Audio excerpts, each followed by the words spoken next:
In the year 69 BC, within the grand palace of Alexandria, a child was born who would become one of history's most legendary figures, Cleopatra VII Philopator.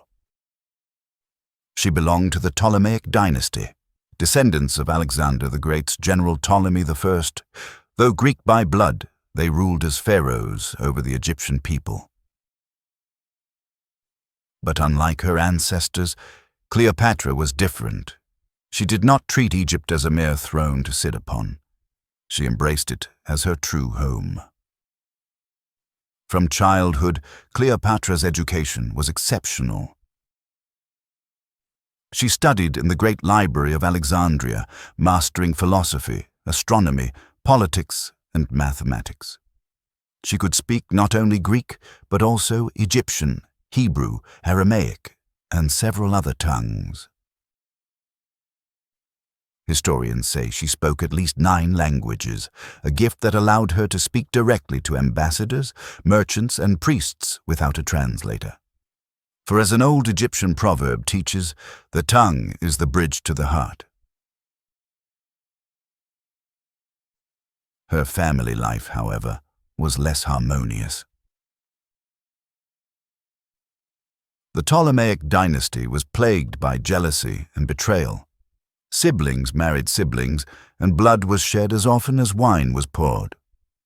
Cleopatra's father, Ptolemy XII Auletes, ruled a kingdom in debt to Rome, and when he died, Cleopatra ascended the throne at just 18 years old. By custom, she was forced to share power with her 10-year-old brother, Ptolemy XIII, even becoming his ceremonial wife. But soon, rivalry grew. Cleopatra was not a woman to be silenced. She sought independence in her rule, making bold decisions, even appearing before her subjects not in Greek robes, but in the dress of an Egyptian pharaoh. She styled herself as the living goddess Isis. This independence angered her brother's advisors, who plotted against her. Eventually, Cleopatra was forced into exile, stripped of her power. But fate had already set the stage for her return. In the year 48 BC, the Roman general Julius Caesar came to Egypt, pursuing his rival Pompey. Cleopatra knew she had only one chance to regain her throne. According to legend, she was smuggled into Caesar's presence, rolled inside a carpet or linen sack, and unrolled at his feet. The gamble worked.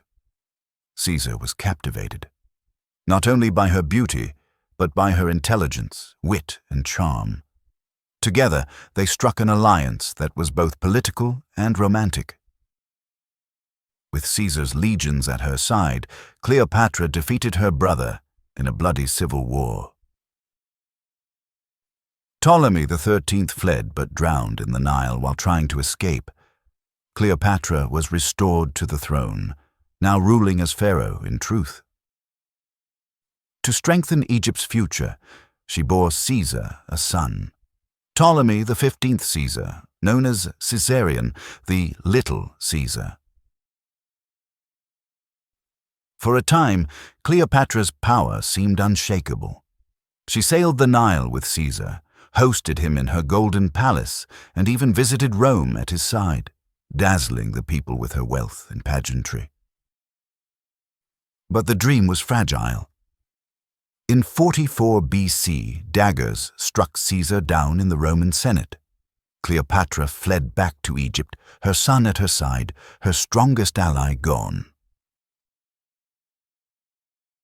Thus ended the first chapter of her reign. A queen restored, a lover lost, and a child who carried the blood of both Egypt and Rome. The daughter of the Nile stood ready for the battles yet to come. This is only the beginning. Cleopatra's story has just begun. Don't miss episode 2, The Queen Who Defied Rome.